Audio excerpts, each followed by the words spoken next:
Cláudio, você quer dar uma base de como é que vai rolar, para informar o pessoal, que a gente já está meio que quase no topo da hora? Bom, a dinâmica é a mesma que a gente tem feito, né?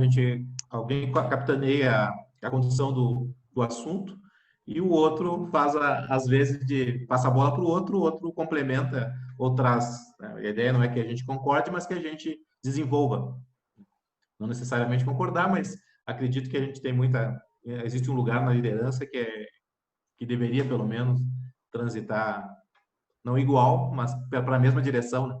Não tenha dúvida. Basicamente isso. Depois a gente vai abrir para perguntas no final. Uhum. Deixa para fazer as perguntas ao final, para a gente poder manter uma dinâmica legal e até para não se perder. Tá, guarda a notinha. A Dani vai estar anotando as perguntas hoje? A pessoal pode colocar no chat também aqui do lado, que depois Sim. eu tenho uma transcrição desse chat. E aí a gente pode buscar no chat essas perguntas que foram feitas durante a apresentação, sem problema. Perfeito. Quantas pessoas nós temos na sala já? Dani? Nós temos 8 pessoas contando conosco. Tem gente entrando ainda. Tem. Você sabe que a gente fala 6 mais 7 horas, mas tem um certo jogo de cintura. Eu, por morar muito tempo aqui, acabo não tendo muito esse jogo de cintura, porque eu acho que quem entrou na hora merece, né, ser... Já que a gente está nesse tempo de ocupar com outros assuntos que não sejam a palestra, até para não começar e fazer alguém perder, na palestra para o Sebrae que a gente fez na outra semana, eu comecei no horário também, que eu sou assim, eu acho que quem chegou primeiro não tem que ser penalizado quem chegou depois, né? Uhum. Então começa. Só que aí acabou dando um volume, entrou 90 pessoas em 10, 15 minutos aí, quem está na secretaria, algumas pessoas não conseguiram entrar porque aí não teve volume de dar sequência para todo mundo entrar no horário, alguns desistem de esperar, acho que o link caiu. Agora você sabe que foi bom ver tua palestra, porque assim, aconteceu a mesma coisa que aconteceu contigo, aconteceu comigo. Entrou uma pessoa no meio, né? Entrou o vídeo dela, interrompeu minha apresentação, mas eu já sabia o que era. Eu já sabia que não era um poltergeist que tinha dado na minha máquina. Aí eu falei, tudo bem, daqui a pouco a pessoa do Sebrae vai derrubar essa pessoa e eu vou continuar fazendo. Então eu vou ficar aqui na minha, esperando. Opa, voltamos, beleza, isso foi de propósito. Porque é o tipo de coisa, né? Depois que você já pega a primeira, você não vai ser pego de surpresa de novo na segunda, né? Então, a gente vai aprendendo. Muito obrigado, porque eu aprendi com o que aconteceu contigo. Eu até achei que não foi muito complicado, porque estava tranquilo, é uma coisa mais tranquila. Vou te dizer, perdeu o fio na sequência da palestra online, ela é menos complicado que você perder na presencial. Opa! Cara, eu estava em... Nunca me aconteceu assim. Ano passado eu estava na Colômbia. Eu estava falando e de repente apagou, deu um apagão. Apagão, todo mundo, uau! E voltou rapidinho. Mas aí deu um apagão, voltou rapidinho, meu PowerPoint tinha ido para o saco, a ambiência tinha ido para o saco, a luz do jeito que estava, né, mais baixa, tudo voltou ao reset, né? Ao preset normal. Vou te dizer que não deu 5 minutos, o pessoal estava com tudo de novo rodando e eu não parei de falar. Então, parecia que fazia parte da coisa. Foi muito engraçado, cara. Foi muito engraçado. Olha, essas coisas de a gente falar, a questão do caos, né? Quando ele vem sobre palestra. Eu estava dando uma palestra na Marco Polo. Foram 16 mil pessoas. São 7 palestras em sequência no mesmo dia. E a maior delas tinha 4 mil pessoas na área da fábrica. Era sobre... Eu fazia um personagem meu chamado Bastião, sobre prevenção de acidentes com mãos, né? Com dedos e mãos. Então, eu, no meio da palestra, uma pessoa levanta a mão e diz, quer fazer uma pergunta? Não sei o quê. Ela disse, eu fiquei conversando com ela assim, ela fazia assim. Tinha uma pessoa desmaiada no meio, e era sobre, justamente na semana de prevenção. Desmaiou no meio, e aí eu olhei e digo, caramba, eu dando palestra de prevenção de acidente, mas alguém tem um mal súbito no meio da palestra. Pega um defibrilador aqui. A palestra, o pessoal aqui da Brigada de Incêndio, por favor, colega nosso está precisando de um apoio, vamos lá. E foi mantendo, o pessoal atravessou, entrou no meio lá. pegou o capaz e trouxe. Quando ele passou pelo canto, eu estava em cima de um caminhão, para ter uma ideia, a palestra. Conversou comigo, disse tudo bem? Não, ele, acho que ele não comeu nada e, pelo jeito, acho que bebeu um pouquinho demais, veio trabalhar, desmaiou. E eu continuei dando, terminou a palestra, o pessoal veio cumprimentar e disse, pô, que legal, vocês fizeram uma simulação durante a palestra. Mega simulação.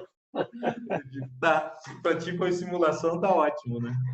Então, show não pode parar. Show não pode parar, Isso mas aí. aquela me deu medo. Só faltava alguém, aconteceu um imprevisto desse no meio de uma palestra. Nossa, tem que ter jogo de cintura, né, meu amigo?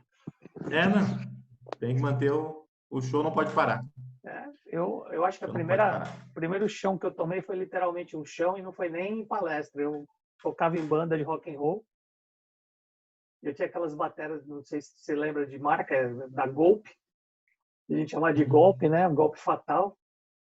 E aí eu fui fazer uma virada lá nos tambores, e o banquinho abriu. E eu fui pro chão. Então fez tudum, tudum, tudum, tudum.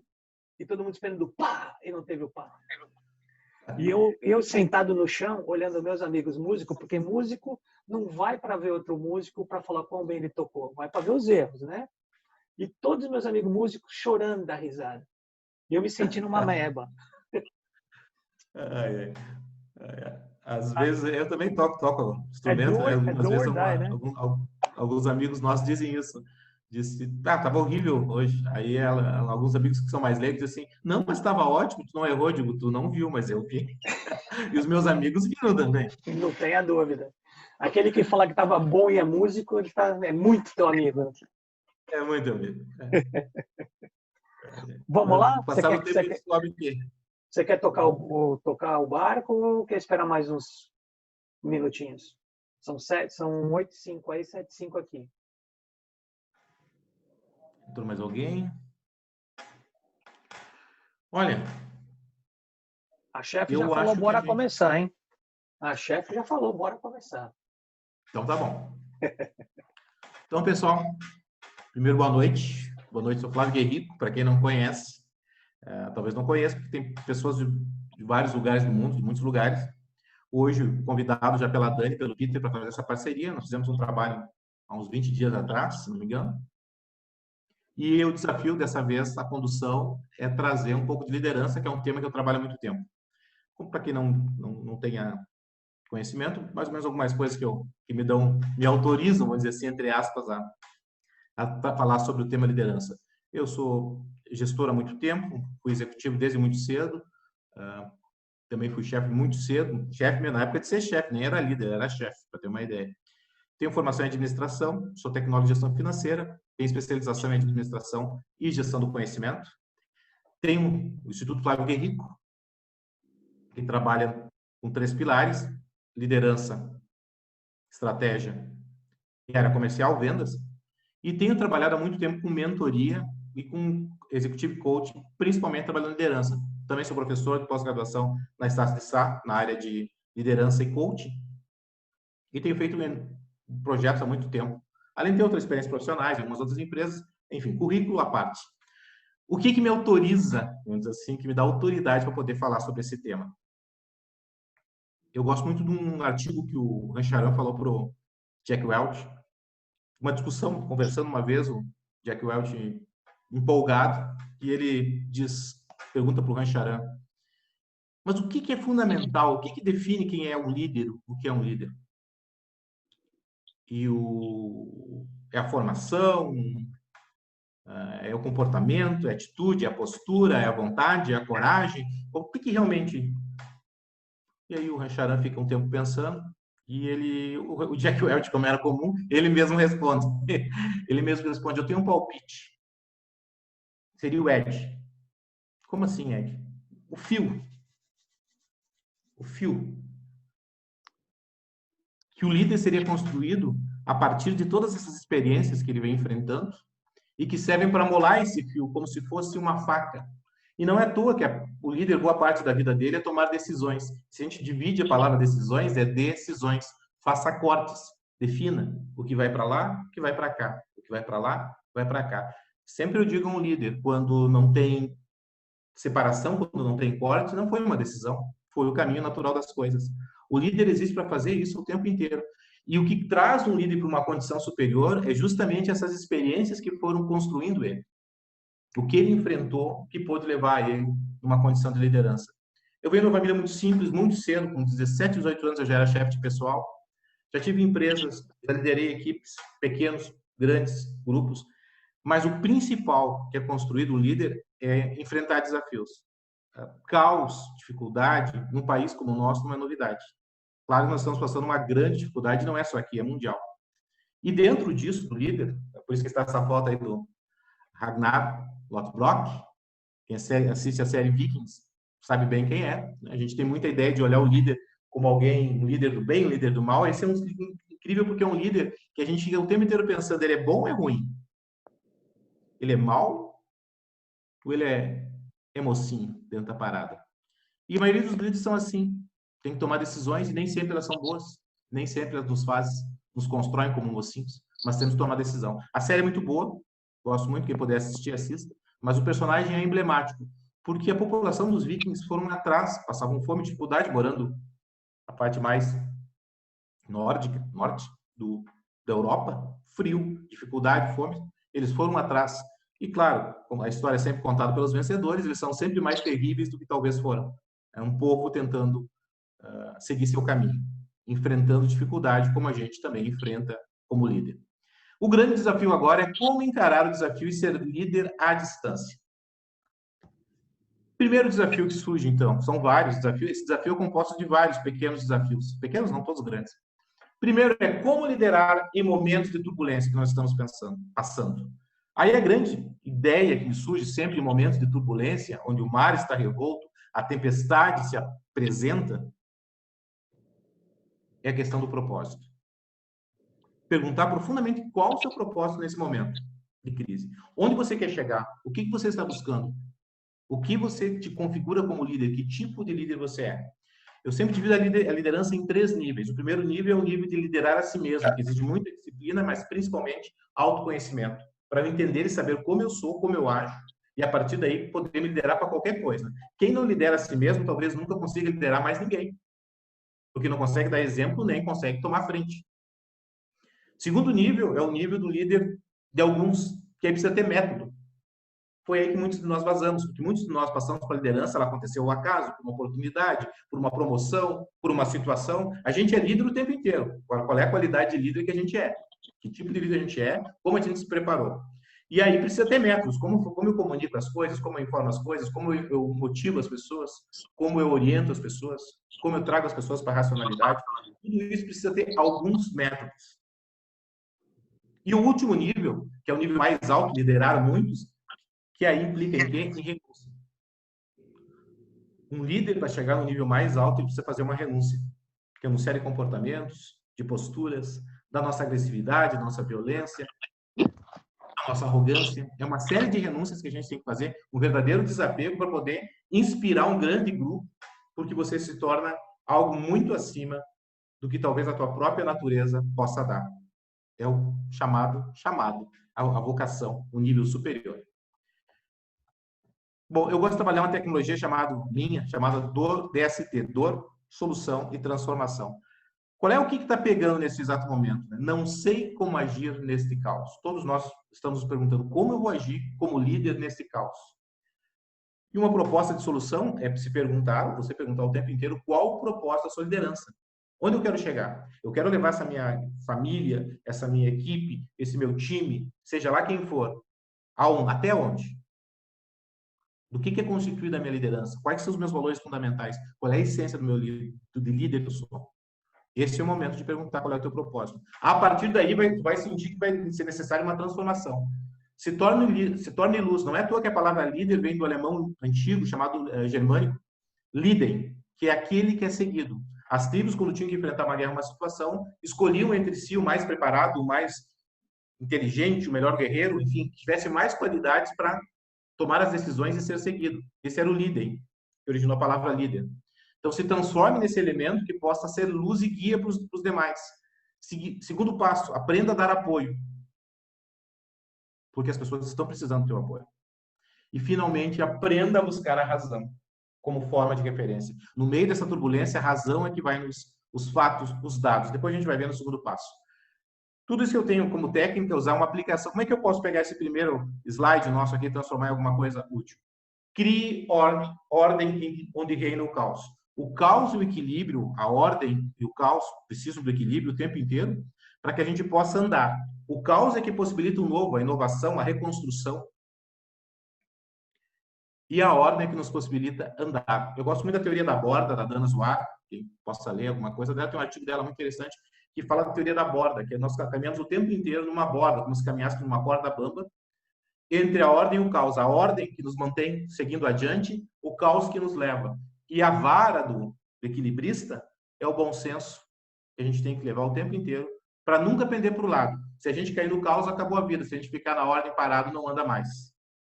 Então tem que enfrentar. O que ajuda nisso? Crie ordem onde reina o caos. E a primeira coisa a se fazer num grupo que está buscando encontrar um pouquinho mais de equilíbrio dentro desse ambiente de turbulência, informações objetivas, mesmo aquelas que são incertas. Dê informação, comunique.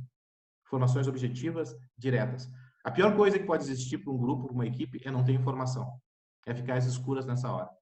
Se você não tem todas elas as respostas, pelo menos seja franco em dizer que algumas coisas não estão ainda decididas e não tem resposta. Mas ficar sem essa resposta já é extremamente difícil. Ficar trancado, guardado, escondido, só causa mais angústia e desespero no grupo e na equipe. Então, informação. Passo a bola para o Peter. Sei que o Peter tem para complementar para nós. Beleza, meu amigo. Bom, gente, eu vou completar essas informações com a parte que a neurociência traz, né? E a primeira coisa que é muito interessante, o Flávio falou de duas coisas muito interessantes que tem tudo a ver com neurociência. Primeiro, ele cita a dor, né? Porque nós nos movemos porque dói. Se não doesse, a gente não se movia, a gente não saía do lugar. A dor, na medida certa, né? O neurotransmissor cortisol, na medida certa, vai causar um estresse positivo na gente.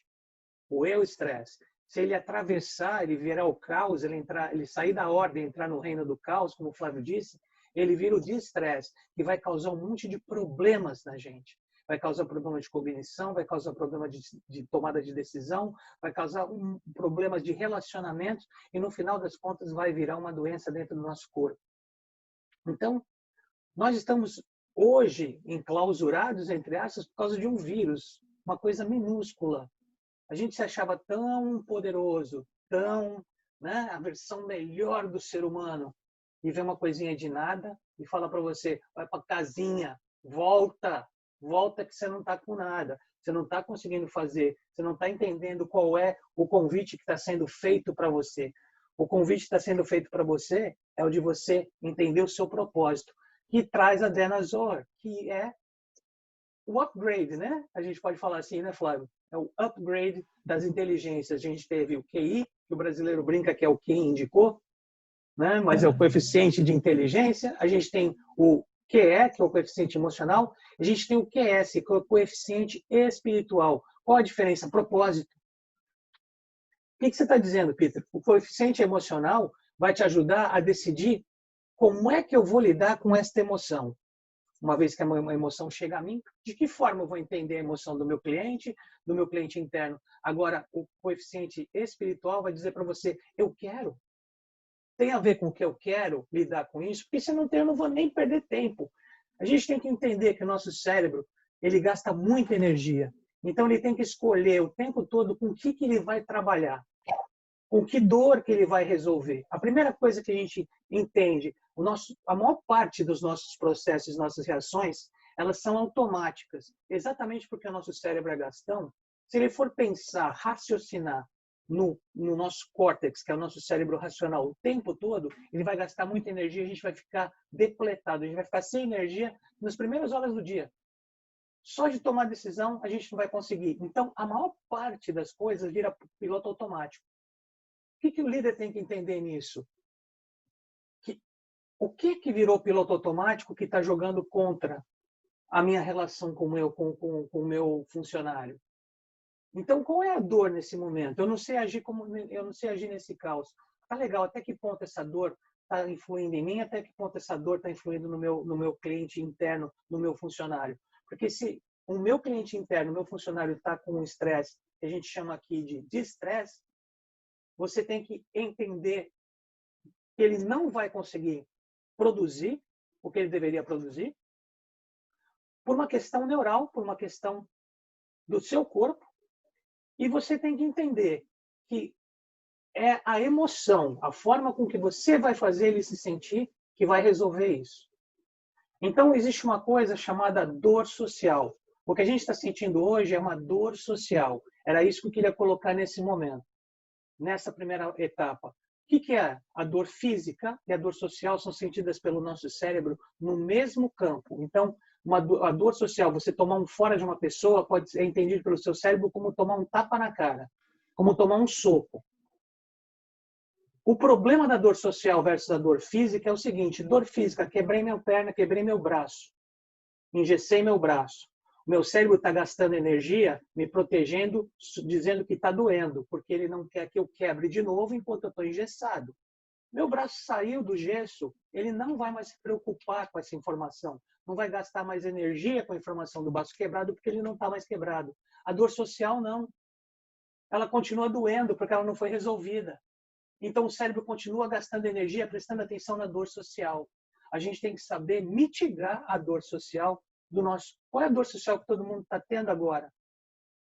Eu estou enclausurado. Eu não posso ver as pessoas, eu não posso abraçar as pessoas, eu não posso falar com você, eu não sei se eu vou ser demitido. Então, foi o que o Flávio falou. Você não sabe o que vai acontecer, que você pode garantir para o teu funcionário que, apesar de você não saber, assim que você souber, eles vão ser os primeiros a saber também.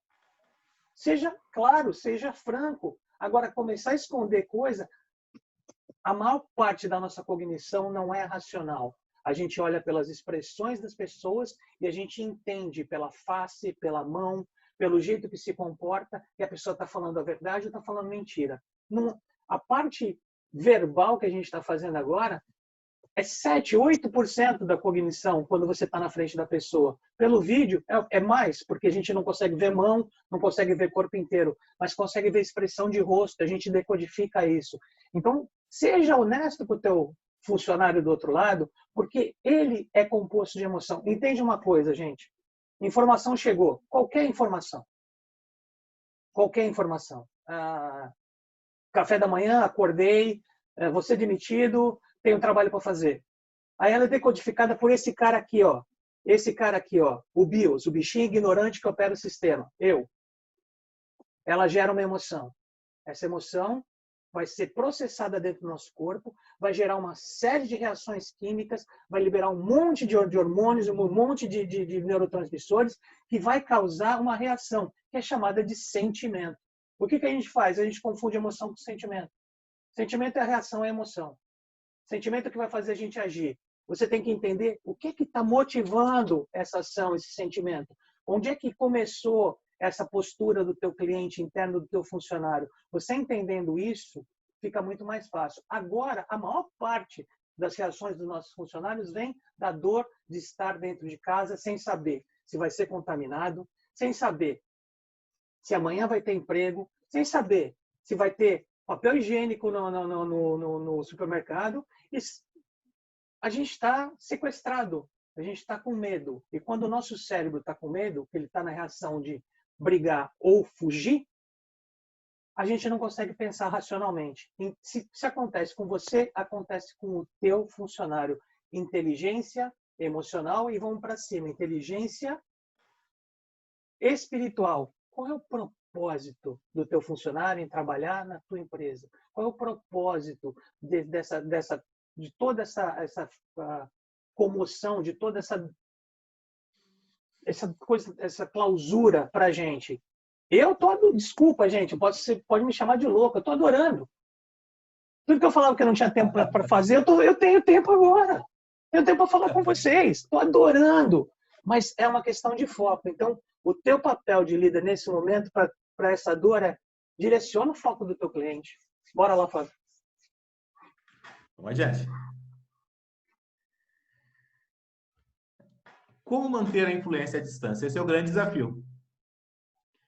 E aí, a dor. Não sei o que acontece com a minha equipe. Não sei o que o pessoal está fazendo quando não está aqui, embaixo dos meus olhos. E aí tem a ver com aquele modelo que a gente trouxe durante muitos anos, do líder supervisor, que está o tempo inteiro, né, olhando por cima e cuidando se o pessoal está fazendo o trabalho direito. Nosso excesso de liderança montado em cima de controle e, de repente, eles não estão mais perto. O que fazer com isso?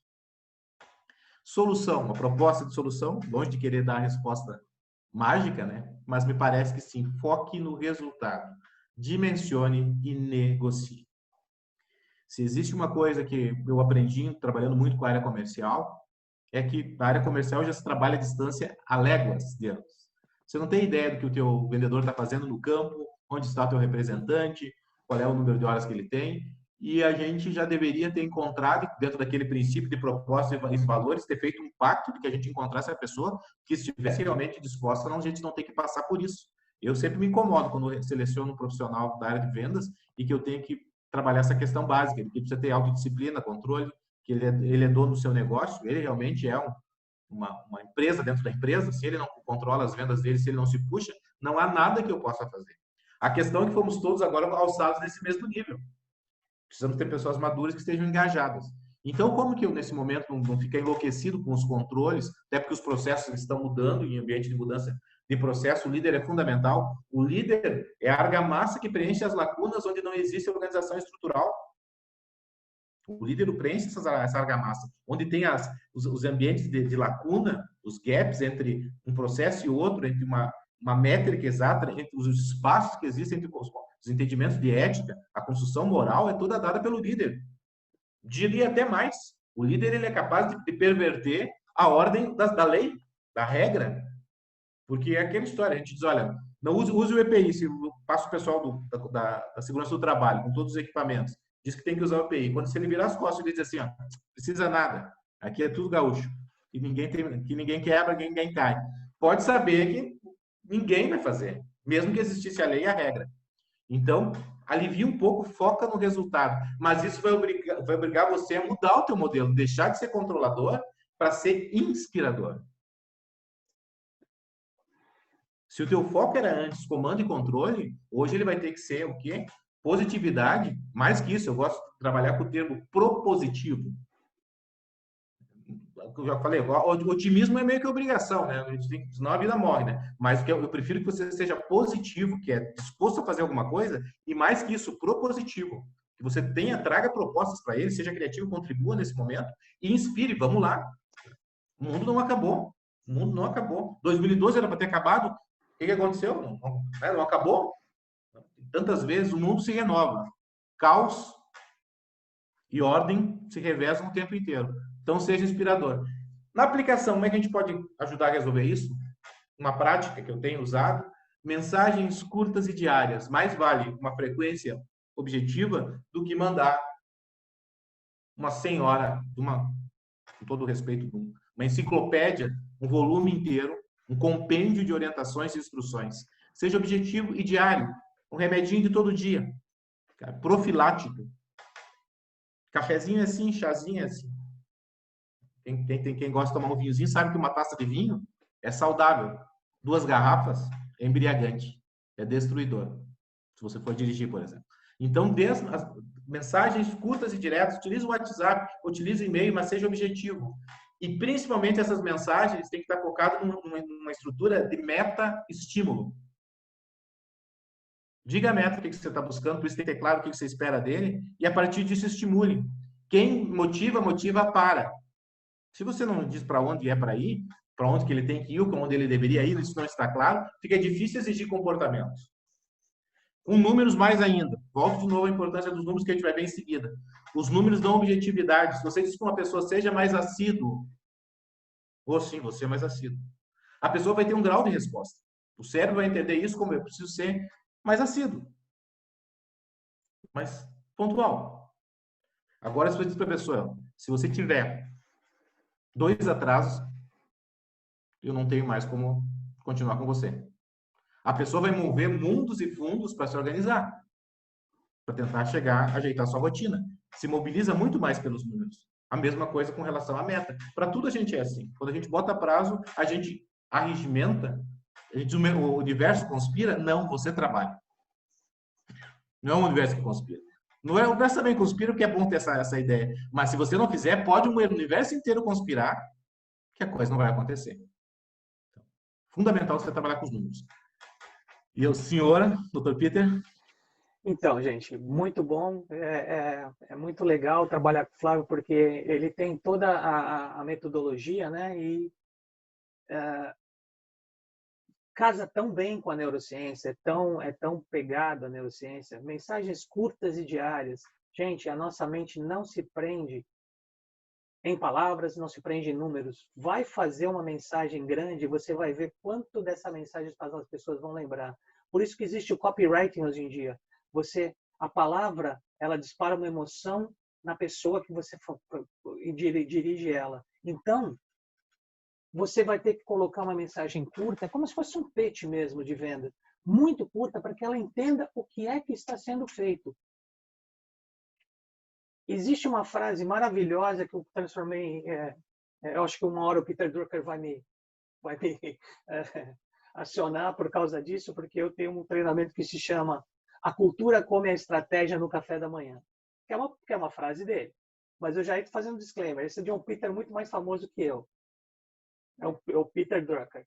E o que isso significa? Gente, não adianta você ter estratégias mirabolantes, você ter várias ferramentas para fazer a estratégia funcionar, se a tua cultura não dá suporte. E a tua cultura, assim como essa mensagem curta e diária, não pode ser uma coisa decorada. Nós estamos aqui para gerar felicidade no nosso cliente através dos nossos produtos que são maravilhosos. Não bate. Não faz nada no teu, você só decorou. Você decorou para você repetir quando o dono da empresa chegar na tua frente. Isso não funciona na nossa cabeça. Isso não se reproduz. Então, como manter a tua influência de chefe, a tua influência à distância? Primeiro, sabendo qual é a tua influência, qual é a imagem que as pessoas têm de você. E depois entendendo qual é a nossa cultura social, pessoal e corporativa. Vamos lá. Eu estou na escola, cheguei na escola, estudei, dei uma fajutada e tirei um 2 de matemática. Aí cheguei em casa e literalmente tomei uma bronca maravilhosa dos meus pais. Estudei que nem um cachorro. Cheguei na segunda prova e tirei 10. Qual é a nota que eu fico? Eu fico com 6, né? Mas espera aí. Se eu sabia 2, eu estudei e hoje eu sei 10, eu não valho 10? Por que eu valho 6? Por que eu valho a metade? Então, essa é a cultura que nós estamos embaixo. Entender que nós estamos embaixo dessa cultura faz com que a gente comece a tentar mudar a nossa cabeça, porque a gente não tem que examinar o nosso funcionário, a gente tem que avaliar. A diferença do exame e da avaliação é totalmente o que faz o funcionário gostar de você, ter você como um líder e não como um chefe. Gente, a palavra chefe é carregada de coisas, de informações negativas. A palavra líder é totalmente diferente. Líder lidera por exemplo. É Não aquele que encosta é a barriga seguido. na mesa. Manda ver, desculpa. Não, é aquele que é seguido. É aquele que é seguido. Então, qual é a tua imagem pro teu? A gente estava conversando isso, né? No começo. O que você acha que é a tua imagem? Porque assim, o nosso cérebro cataloga as pessoas muito rápido. Lembra que eu falei que o nosso cérebro é um gastão? Ele não tem tempo para ficar decodificando todas as informações. Então, vamos supor que o Flávio hoje chegue para mim, está entrando na empresa, e hoje, por um acaso, aconteceu uma coisa que deixou ele muito bravo. Ele não consegue disfarçar que ele está bravo. Mas ele também não pode, não tem outro dia para ele vir falar comigo. Esse foi o dia da contratação dele, é o dia que ele tem que vir. De novo, ele não é 10, ele é 6. Ele tem que ficar embaixo da minha cultura. Minha cultura diz para ele que ele tem que vir falar comigo, independente de se a mãe dele faleceu. Ele vai ter que vir falar comigo. Aí eu vou falar com o Flávio, eu não conheço ele, e ele vem com uma cara amarrada. porque ele não consegue, o nosso cérebro não consegue processar. Ele está naquele modelo brigar ou fugir. Então, ele não consegue raciocinar legal para poder ter uma reação bacana. Como é que a minha cabeça cataloga ele? Aquele cara mal-humorado. Cuidado, porque a próxima vez que ele vier para você, a seu cérebro vai falar: ih, lá vem aquele cara mal-humorado. O que é que você está esperando dele? Mau humor. Você não dá uma segunda chance para ele ele passar desse ponto. Você já catalogou, já selecionou, já condenou e ele é um mal-humorado por causa de uma vez, de uma impressão que você teve. O líder tem que ser mais inteligente que isso. Muito mais inteligente que isso. Ele tem que entender que as emoções afetam a gente num nível que ele tem que ver muito mais do que só aquele momento que está sendo presente. E tem que entender também que a gente vem de uma sociedade, a gente vem de uma cultura que ela é seletiva. Ela não perdoa. O Flávio é meu professor. Ô, professor, está aqui a prova. Vira as costas e sai da sala. Saí da sala, dei 2 passos. Putz, eu sei a pergunta 2. Ô, professor, eu posso pegar a prova de novo? Eu sei qual é a resposta da pergunta 2. Ele vai falar não, né, Flávio? Ele vai falar não. Não pode. Mas por quê? Porque é assim que foi determinado. Eu não posso te devolver a prova. Você pode ter colado, você pode ter... Eu estou sempre... Na dúvida, você é culpado. Na dúvida, você não pode. Olha a cultura que a gente vem. O que a gente faz? Processa isso para a gente. Processa isso como líder. E vê onde isso está influenciando dentro da tua conduta. Porque isso, de novo, vai causar dor social no teu funcionário. Você quer deixar o funcionário mal? Desafia ele na frente dos outros.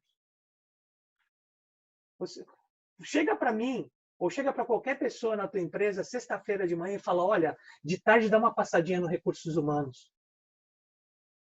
Essa pessoa não vai trabalhar, ela não vai ter condições, porque você colocou ela numa situação de perigo. Ela acha que o emprego dela está em perigo. Por quê? Porque o Recursos Humanos até hoje não conseguiu criar uma imagem positiva. Isso é outra palestra, mas não conseguiu. Então, cuidado ao acionar os mecanismos de defesa do teu cliente interno, do teu funcionário, entende a cultura e como ela te afeta, para que você possa desempenhar muito melhor o teu cargo de líder e ter uma imagem de líder e não de chefe. Seguimos, meu amigo. Vamos lá. Dicas para gerenciar, então, a crises na sua empresa. Minha formação é administração em gestão financeira, com enfoque na área de... sou tecnólogo em gestão financeira, trabalhei muito tempo justamente fazendo realinhamento financeiro de empresa. Em algumas empresas que eu trabalhei recentemente, era esse projeto que eu trabalhava na consultoria prática, além da parte comercial. E uma das coisas que eu sempre trabalho quando eu pego empresa em situação de crise e a pergunta é sempre essa: como liderar em forte crise? E aí vem, que dor surge? A dor que nos surge, como a empresa vai sobreviver agora? Acredito que todo mundo que trabalha hoje, que esteja num cargo de liderança, que esteja empregado dentro de uma empresa, está fazendo essa pergunta. Como que a gente vai permanecer no mercado? Como que a gente vai ter grana para pagar as contas no final do mês, pagar os funcionários, enfim. Solução, mais uma vez, pode não ser simples, mas é por aí o caminho. Buscar a razão dos números. Não adianta ficar fazendo olho grosso, fazer de conta que não está enxergando.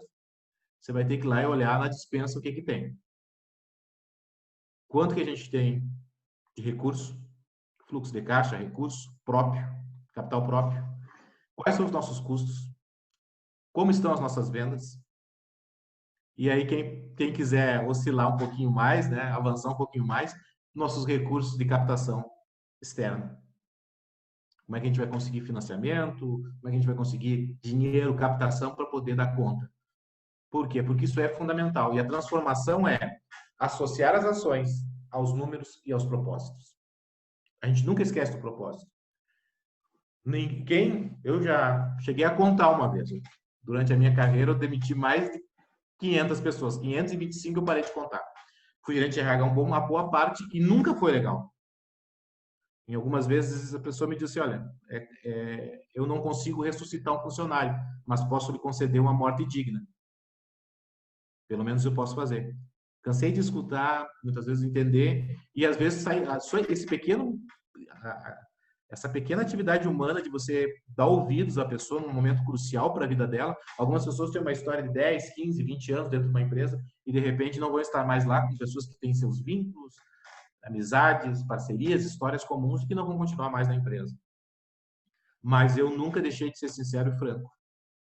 Muitas vezes me aguentei na hora ali, né, o máximo que pude para. E algumas vezes chorei também junto, porque sabia que não era uma vida fácil. Não tem problema nenhum expor seu sentimento, mas a gente tem que estar atento sobre isso, né? Associar as ações, números e propósito. Aí é o momento também do peso da liderança. Que tipo de líder você é? Eu tinha um gerente meu que costumava dizer assim, na velocidade da correnteza até o esgoto vai. Ele falava um termo mais técnico, né? Na velocidade da correnteza, qualquer merda vai, né? Ele dizia. O problema é quando não tem correnteza, é quando em paz, ou quando vem uma enxurrada muito grande. Aí vira convulsão. Então, ser líder, quando está tudo dando certo, quando é só motivar, quando é só inspirar, é fácil. Difícil é no momento de crise manter a serenidade, o equilíbrio, os pés no chão, trazer a razão e a luz quando todo mundo já quebrou todas as luminárias, os candelabros do estabelecimento. Aí você precisa buscar o equilíbrio e muitas vezes chegar em casa. Eu gosto muito de falar que todo líder passa por isso. Em dois, eu não sou muito religioso, mas gosto muito fui criado dentro de uma fé católica e eu gosto das histórias de Cristo, que são histórias legais. Tem uma delas que é o Jardim de Getsemane, Quinta-feira Santa. Tá o cidadão Emanuel, Nazareno, filho de Maria e José, no fundo do Jardim de Getsemane, pensando que sua equipe, 12 diretos, 72 na equipe inteira, 12 diretos da equipe dele, iriam arriar, iam fugir.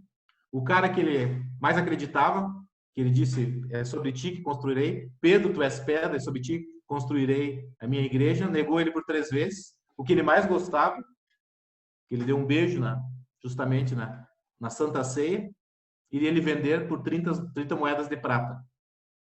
Essa era a equipe que ele tinha. Sabendo que no outro dia ele iria para o Calvário. E Cristo, no exemplo de humanidade, ele diz o quê? Pai, se for possível, afasta de mim esse cálice. Naquele exato momento, Cristo dá uma aula de liderança absurda. Não existe líder que não chegue em casa e não perca sono pensando. Um líder que realmente tem propósito, que realmente é construído de níveis maiores de valores. Que não passe isso. Uma dor. Mas, às vezes, é o que algumas pessoas estão passando, que a gente não se dá por conta hoje em dia nessa pandemia que nós estamos. É o que um médico, muitas vezes, tem que fazer. Está fazendo, né? Está fazendo uma UTI. Definindo quem fica e quem vai. Esse é o peso da decisão. Meu fardo como líder, o fardo de muitos de vocês, é infinitamente leve perto do que essas pessoas estão passando. E é nesse momento que eu acho que a gente nunca deve pensar que a coisa é tão ruim assim. Eu me sinto agradecido por, na minha vida, ter tido momentos que passei por coisas difíceis, mas foram fundamentais para me construir como pessoa e como homem. Eles não foram satisfatórios. Não vou contar minha história agora, porque é pesada demais. Mas me constituíram. Lembro que, trazendo o que era do Jack Welch, foi a pedra que amolou meu fio. Foi a pedra que afiou meu fio, para poder ser mais preciso na próxima decisão. Então, associe as suas ações com os números, com os propósitos, para ver que isso tem sentido, que isso tem coerência. O desafio do líder é alinhar aquilo que ele pensa com aquilo que ele diz e aquilo que ele faz. Botar tudo na mesma linha. Quando, às vezes, dá distorção, o exercício, né, é chegar perto disso. Não vamos querer ser perfeitos, mas mais próximo possível. Se chegar, parabéns, desce. Aplicação, ensaios, cenários dentro da crise. Tem funcionado muito com alguns, principalmente na área comercial. Pega a meta do ano passado, não pensa que agora, junho vai ser um revival de janeiro de 2019, ou de dezembro, ou do ano passado. A normalidade talvez nunca mais volte a ser o que era. Então, o que você faz? Ensaia cenários dentro da realidade, dentro do que você tem, e acompanhe esse cenário. Se antes você fazia a meta e acompanhava as metas a cada 15 dias, a cada semana, talvez você tenha que acompanhar dia a dia. Eu já trabalhei já dei consultoria numa empresa que a gente olhava de manhã, olhava de meio-dia, olhava no final do dia. Porque o mercado estava muito doido. Então vai ter que olhar de novo. E escreva os procedimentos para facilitar um pouco a vida. Escreva os procedimentos. Não só para você passar para eles, porque algumas vezes a gente não consegue passar de cara, né? Porque algumas coisas a gente vai escrever, talvez seja tão quando escreveu já mudou. Mas pelo menos para você ter clareza, aí eu me ajudo o Peter, né? A questão da gente escrever faz uma ideia que está incipiente no nível ainda inicial e imaterial para algo que começa a materializar. Eu já tive situações de escrever alguma coisa, quando eu li no papel, eu digo, cara, isso não passa. Isso é absurdo. Quando eu li, eu digo, eu não quero escutar isso. Dessa forma, não. Tem algo errado. A minha voz interna me diz que era aquilo ali. Quando eu escutei, eu digo, pai, escutar isso aqui é pesado demais, vou reescrever. Peraí, vamos voltar lá. Então, escreva os procedimentos para ver se eles são aceitáveis, porque às vezes a gente diz as coisas sem pensar. E um líder, se tem uma coisa que eu admiro no líder, quando ele vai, principalmente quem está subindo no nível profissional, eu pego isso para os líderes que eu trabalho, com mentor, eu como executive coach, é que conforme você sobe na carreira de líder, subindo na escala, mais o profile precisa ser mais discreto, mais ponderado, mais elegante. Porque as pessoas precisam que você tenha essa polidez. O líder é sempre um político, não a política eleitoral ou essa política que a gente vê de partidária, mas ele é um político bem de poliética. A ética para polis, para muitos. É o mais ético entre eles. E a ética que eu gosto de trabalhar é a ética do não agredir. A ética do não agredir, que consiste em você sempre achar o ponto onde eu não preciso agredir a empresa, não preciso agredir o funcionário, não preciso agredir os clientes, não preciso agredir a sociedade. E no momento que a gente diz, mas isso é muito difícil, pois bem-vindo ao mundo da liderança. O líder é alguém que se esforça e chega a esse lugar. Senão não faria sentido. Não faria sentido existir o líder. Se o líder não fosse alguém que nos levasse para um caminho melhor, que sentido faz ter liderança? Se o líder não nos leva num lugar melhor, não nos constrói melhor como sociedade, que utilidade tem esse líder? Nenhuma. Passo a bola, Peter. São tantas coisas. Eu acho assim, a primeira coisa que a gente tem que entender, que parece que todo mundo acha que porque você é líder, agora você tem toda a informação do mundo. Não, você continua sendo aquele ser humano que não tem toda a informação do mundo. O mais interessante é que até você virar líder, você foi ensinado a evitar o erro. Quando você virar líder, você não é ensinado a lidar só com erros. E sempre vai ser ocupado. E sempre vai ser ocupado. Então já começa você saindo, né? Você expandindo a sua zona de conforto, porque a ideia de você sair da zona de conforto, meus amigos, não existe, porque a zona de conforto é uma coisa que a gente cria durante a nossa vida inteira e o nosso cérebro não vai abrir mão de navegar num lugar onde ele conhece e ele navega muito bem. Então a gente não sai da zona de conforto, a gente sai da zona de inércia. E o que faz a gente sair da zona de inércia? A dor. O Flávio começa todas as telas dele falando da dor, porque quem move a gente para frente é a dor, na quantidade certa. Então, vai aqui um take da minha cabeça. Dor é necessária, sofrimento é opcional. Ou você pode sofrer se você quiser, se você não souber olhar do jeito certo para a dor. Vamos também pensar outra coisa. A gente tem que entender, a política do líder é entender, né? É muito difícil dar feedback. Feedback é uma das coisas mais difíceis de dar. Como é que a gente faz isso? Primeiro entendendo. O Flávio falou um exemplo muito bom, né? Do maior líder que já pisou na Terra. E eu queria só lembrar que o pai dele deu 2 orelhas para a gente e uma boca. Tem que ter alguma função. Tem que ter alguma função. O lumberjack, o lenhador daqui, tem um lema. Mede 2 vezes e corta uma, porque o preço da madeira é caro. Ouve mais e fala menos. Porque quando sai, desculpe o meu francês, mas a besteira, a M que saiu, não tem volta. Não volta para dentro. Né? Infelizmente, causa um problema imenso. Então, como líder, é muito interessante você saber, primeiro, que apesar de todo mundo achar que você vai resolver, você mesmo sabe que você é ser humano. E para resolver, você tem que se entender. Você tem que entender que dói para eles, dói para você também. Você tem que entender que você tem acesso a informações que eles não têm, você não pode passar para eles, por mais que você queira. Dá uma vontade desgraçada, né? De abrir o jogo. Mas você não pode, porque é exatamente aí que estão te avaliando enquanto líder. Então, o que você faz? Esse ensaio, né, de cenários dentro da crise. A Starbucks, se fosse uma universidade nos Estados Unidos, seria uma das maiores, porque nesse tempo todo de vida já formou muitos e muitos e muitos alunos. No primeiro mês no Starbucks, você tem 50 horas de aula e tem mais 100 horas com o mentor. Quem é o mentor? O líder. O que o mentor faz? Ele senta com você para passar a tua lição, traduzir aquela lição que você ouviu burocrática para você. E tem umas páginas em branco no meio do teu caderno para você fazer o quê? Cenário. Ensaiar cenário. E se chega um cliente nervoso querendo bater em você, o que você vai fazer? Aí você escreve. Aí você conversa com o mentor, você escreve de novo. Você vai conseguir reagir daquela forma? Não, mas você já está preparado. Você já tem uma base para você partir e ter uma reação quando essa situação acontecer.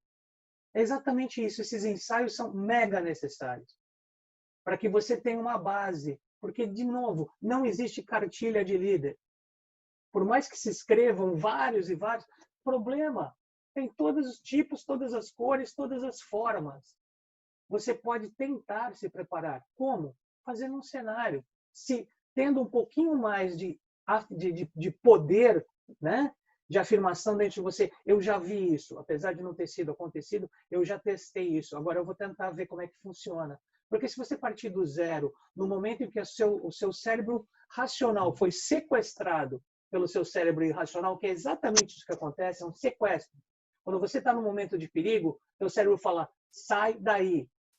Quantas vezes você já falou que ia sumir? É uma grande verdade. Se a gente tivesse a possibilidade de e sumir, a gente sumia da situação. Porque a gente não quer enfrentar uma situação que deixa a gente num sentimento de que a nossa vida está sendo ameaçada. É irracional. Nós temos dois drives, sobreviver e reproduzir. E, na verdade, a gente tem um drive só. Porque reproduzir é a sobrevivência do teu gene. Então, é sobreviver e passar teu gene para frente para ele continuar sobrevivendo. O resto é coleção de figurinha. O resto é o nosso novo cérebro mais refinado, que trabalha com tanta coisa, mas não está conseguindo lidar agora com o vírus. Não está conseguindo lidar agora com o fato de que eu tenho que voltar para minha casa, eu tenho que descobrir que, de repente, a minha família não é tão perfeita quanto a família da Margarina Doriana, que todo mundo sorria no comercial. Não existe família assim, gente. Não existe uma sociedade assim. O Brasil, na época militar, ele colocou uma frase, ame-o ou deixe-o. Mas a forma de deixá-lo, infelizmente, era dentro de um paletó de madeira. Não era uma coisa simples, não dava para deixar o Brasil. A gente era obrigado a ser feliz. Ninguém obriga ninguém a ser feliz. Nós temos que entender que a gente tem que desenvolver. Então, a gente tem que fazer cenários mesmo. E escreve o que deu certo, escreve os procedimentos, escreve o que de tudo isso está dando certo. Essa é a grande sacada, porque a gente nunca vai conseguir, literalmente, passar por isso de uma vez só. Então, a gente tem que fazer os testes. Ninguém nasceu sabendo, não tem cartilha para líder, e a gente tem que continuar. Mas vamos para frente. Ok? Quarto desafio, então, pessoal. Como lidar com as emoções à distância, tem a ver com o que o Peter falava. Qual é a dor que a gente está falando? As pessoas estão sensíveis e inseguras. Mais certo que isso, impossível. Que solução a gente pode dar? Uma técnica simples, a minha ideia é simplificar, já que a gente tem um tempo curto para isso, né? Não, simples, mas não superficial. Então, vamos lá. Eu costumo chamar EAR, que é o quê? Escuta, apoia e racionaliza. Nessa ordem. E isso obriga uma transformação a muitos líderes. Aprenda a ser um bom ouvinte. E bate com aquilo, concorda com aquilo, não bate, concorda, congrui com o que o Peter dizia. A importância que a gente tem de ser bons ouvintes. E esse ouvinte, no sentido, não é só ouvir, é sentir como um todo, usar todos os sentidos para perceber quem é essa pessoa que está do outro lado. Isso tem uma importância enorme. Por quê? Botando em aplicação. Esteja disponível para ouvir, para escutar, para entender. E quer uma receita simples que funciona? Conta comigo. Simples assim, sem muita coisa. Não quero nem complicar, porque isso é tão simples, a gente não faz. Como é importante numa hora de sufoco, de dor emocional, ter alguém que lhe diga, conta comigo. A gente paga por isso.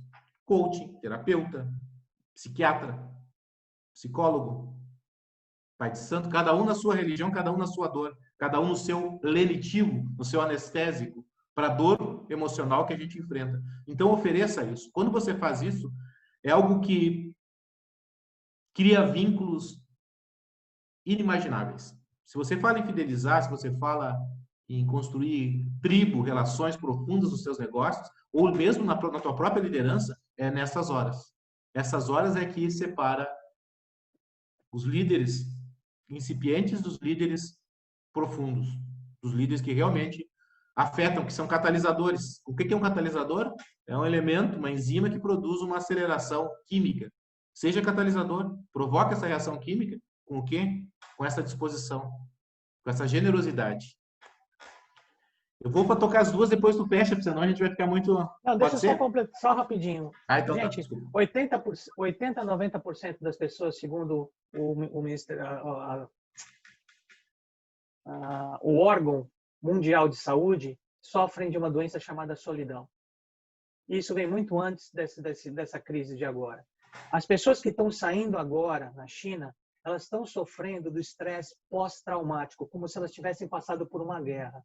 O que isso faz? Ele mata algumas coisas, alguns neurônios do nosso hipocampo, que eles são responsáveis por memória, são responsáveis por aprendizagem, são responsáveis por tomada de decisão e relacionamento. Olha como vai sair o teu funcionário de tudo isso. Ele vai sair com todas essas incertezas. Se você não falar para ele, eu entendo você, você não precisa produzir tudo isso que você está pensando nesse começo, e fala comigo, conta comigo, você resolveu tudo isso porque você mandou para ele ocitocina, que é o relacionamento, que é onde ele precisa ser admitido, que é onde ele precisa saber que ele está sendo entendido pelo seu líder e ele está lá para ajudar. Bora lá, Flávio. Vai encerrar o quinto desafio aí, pessoal. Como lidar com a falta de estrutura? Qual é a dor que nos surge? As pessoas não têm lugar para trabalhar. O home office, quando a gente escuta, é muito bonito de escutar, mas pressupõe que todo mundo tem um escritório em casa. E as pessoas não têm. As pessoas não têm computador, as pessoas não têm uma internet boa. Nós estamos aqui felizados fazendo um webinar internacional. Estou eu conversando com o Peter lá dos Estados Unidos, está tranquilo, como se estivesse na frente dele. Mas não pense que essa é a realidade de todo mundo, não. E aí só tem uma solução. Mapeie os recursos ambiente, a realidade do teu... A verdade vos libertará, como está em moda, né? Saiba exatamente qual é o quadro, a situação, como essas pessoas estão envolvidas, como elas estão dentro da sua infraestrutura, para que você não fique mandando pressão, ordem ou desejo de resultado frente a uma realidade que não bate, não é possível. E aí qual é a transformação? Estude, seja criativo e inove. Não existe uma solução definitiva. O trabalho à distância vem sendo feito há muito tempo. Aliás, estudar, trabalhar à distância é muito comum. Eu que sou da administração, não sei se tu sabe, Peter, mas o Frederick Winslow Taylor se formou à distância em administração. Ele, na verdade, nem é administração, porque não existia o curso, ele se formou em engenharia. Ele queria fazer formação em direito, passou para Harvard e não conseguiu cursar, se eu não me engano, porque ele tinha problema de visão. Foi o campeão do primeiro aberto dos Estados Unidos e aí foi trabalhar numa fábrica. E na fábrica ele fez os estudos à distância, tipo o Instituto Universal Brasileiro. Mandava as apostilas e ele estudava em casa. A ausência de recurso é Nunca vivemos uma época da humanidade com tanta fartura. Nós estamos chorando porque nós tínhamos uma fartura absurda. Eu sou do tempo que a gente tinha duas coisas na padaria. A gente tinha pão sovado ou pão cabrito. A gente tinha presunto e um tipo de queijo. Cheddar e Druster, Chester, isso aí eu vou conhecer, não sei de onde é que veio. Esses bichos apareceram na minha vida. A gente tinha que procurar na uma época de enciclopédia, escassez. né? Oi? A gente tinha que procurar na enciclopédia, né? Não tinha Exato, Google. exato. A gente já viveu períodos muito, muito escassos. E demos conta. A gente é capaz de dar conta. Mas o líder tem que ser criativo, inovador, provoca, pensa, estuda e propõe. Na aplicação, como é que você pode fazer isso aí? Faça uma pesquisa de ambiente, manda para o teu funcionário, para a tua equipe, quais os recursos que ele tem real, pede para ele dar real, para você não ficar mandando as coisas.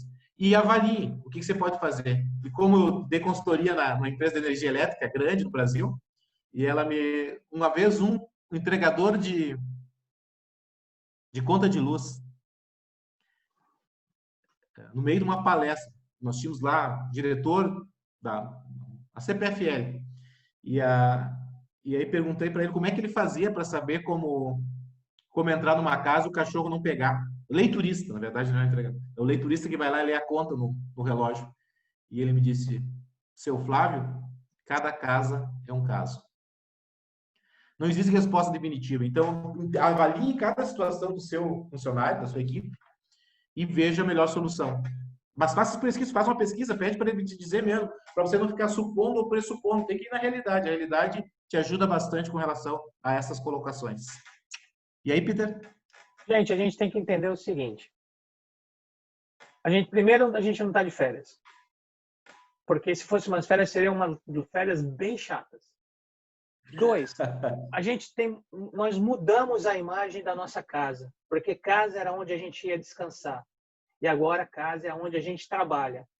Então, como essa mudança é muito drástica, quer dizer, foi imposta, você tem que usar o que o Flávio falou, criatividade, para que você possa curtir a sua casa como a sua casa depois que o seu trabalho acaba. Porque senão fica uma coisa seguindo a outra e vira e entra naquela fase preto e branco com algum tonzinho de cinza. Não, ela tem que ser colorida. A nossa cabeça se prende a coisas divertidas e coloridas. A gente tem que inventar. Então, agora, já que a gente está no digital, vamos voltar para o analógico. Vamos jogar carta.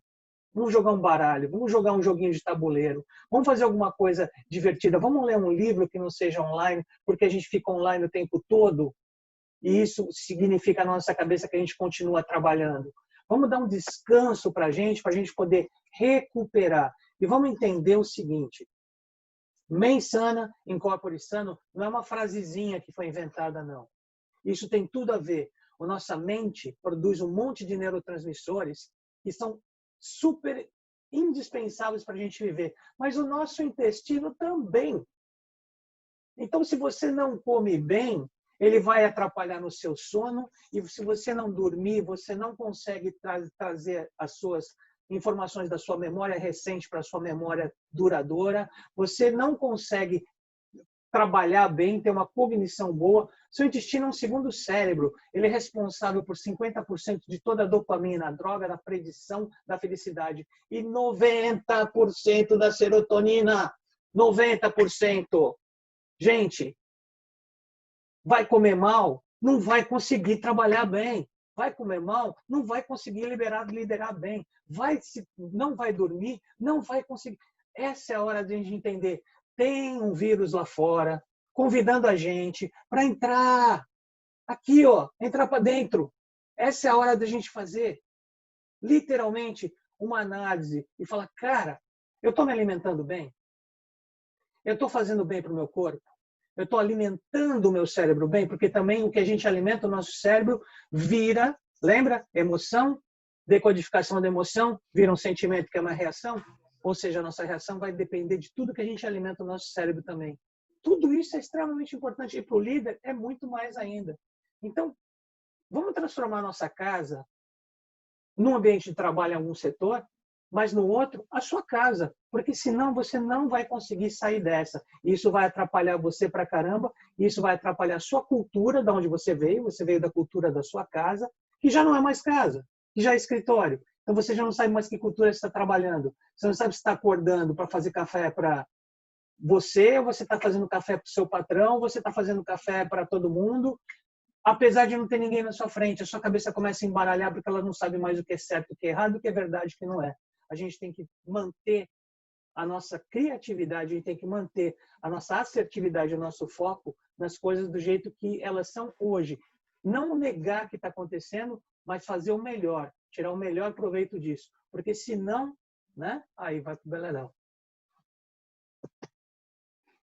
Então, para encerrar, pessoal, deixando...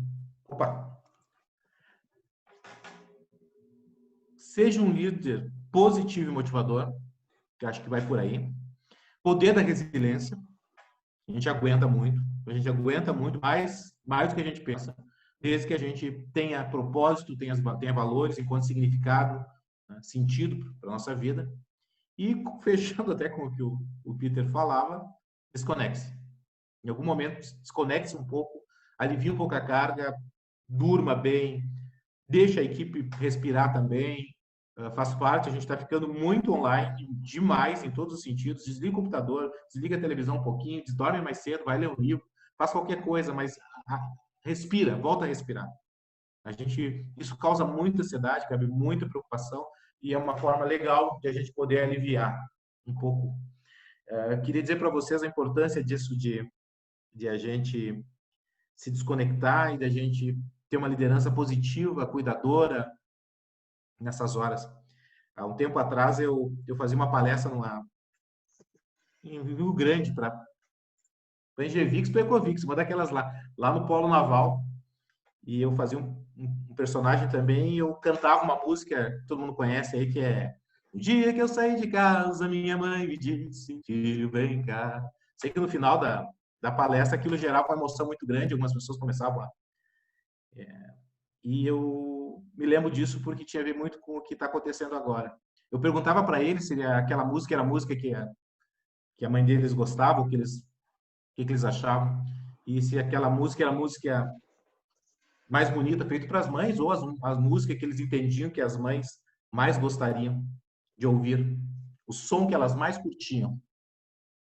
Pergunto para vocês sabem qual é o som que a mãe de vocês, a esposa de vocês, os filhos de vocês, mas principalmente as pessoas que amam vocês, gostam de ouvir? Já se perguntaram? O som que as pessoas mais gostam de ouvir, que as mães principalmente mais gostam de ouvir, é o som do barulho do trinco girando e a maçaneta na porta, abrindo depois que um filho saiu e voltou para casa. Se você não tem cuidado contigo, se você não tem cuidado com você, lembra das pessoas que te amam. Então, te cuida, te preserva, máscara. Se puder ficar em casa, quem pode, fique. Porque as pessoas e os amores precisam de você. Se você não está encontrando muito sentido na tua vida, lembra que tem muita gente atrás que precisa da tua saúde. E o primeiro passo para um grande líder é liderar a si mesmo. Não tem dúvida. Sai do palco da tua mente e entra, sai da plateia e entra no palco, né? Já dizia o Cury, da tua mente. Porque ou você assume o teu papel de líder, a gente é líder de alguma coisa, né? Independente do que seja, a gente sempre vai ser líder de alguma coisa. Ou seja, a gente tem que tomar decisões. A nossa decisão, ela é necessária em muitos momentos. Nesse momento, você está sendo líder. E essa decisão pode ser certa, pode ser errada, sobre a visão de várias pessoas. Mas a visão que mais interessa nesse ponto é a tua visão. Porque se você se condena, aí ninguém mais vai entender a tua posição, porque você está indo contra você mesmo.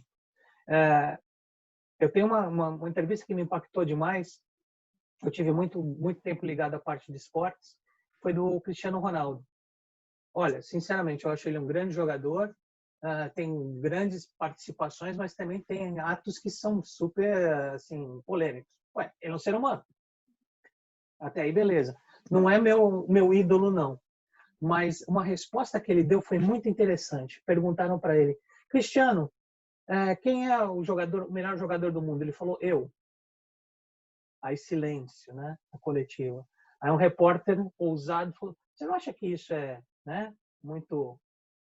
Se achar muito? O cara, ele falou, meu amigo, é o seguinte, eu posso não ser o melhor jogador do mundo, mas se eu não me achar o melhor jogador do mundo, quem é que vai me achar? Se eu não tiver essa intenção, souber que, para mim, se eu não me acreditar o melhor jogador do mundo, quem mais vai me achar o melhor jogador do mundo? Se eu não acredito em mim, quem acredita? Né? Essa é a base do líder. Acredita em você. Você vai errar. E eu acho que o erro, ele é bom quando você sai dele e move para frente. Porque o que acontece hoje em dia é muita gente pegar a ideia do erro e criar uma cultura. Não existe cultura do erro. O erro não tem que acontecer, mas ele acontece porque nós somos falíveis. O erro está aí para a gente aprender e ir para frente. Existe uma sigla, o erro em inglês oh meu Deus, fail, F-A-I-L, e é uma sigla. First Attempt in Learning. Primeira tentativa de aprender. Se for isso, tá valendo. Porque diz para mim, você pegou a bicicleta quando você era pequeno. Você não caiu, não? Você saiu direto? Você não ralou o joelho? Você não chegou detonado em casa? Você caiu, né? Só que como cai, você já sabe que a dor é grande, você vai tentar ficar melhor para não cair de novo. Melhor para não cair de novo. Melhor para não cair de novo. Você vai errando, vai aprendendo, vai melhorando, vai errando, vai aprendendo, vai melhorando. Mas isso não quer dizer que você vai fazer a cultura do erro na tua empresa. Não. Mas você também não vai crucificar as pessoas que erram. Você também não vai pegar uma pessoa que ontem foi 2 e hoje é 10 e vai dizer que ela é 6. Porque se você sentiu mal quando você tirou 6 na sua média, eu te garanto que a pessoa vai se sentir mal quando você der 6 de média para ela. Então, tudo que acontece com a gente acontece com o outro também. É meio básico, né? Se você quiser compartilhar aqui para o pessoal ligar as telas, se vocês quiserem ligar os vídeos de vocês, pessoal, e a gente pode tanto fazer perguntas vivo ou a gente pode fazer perguntas no chat, como vocês quiserem.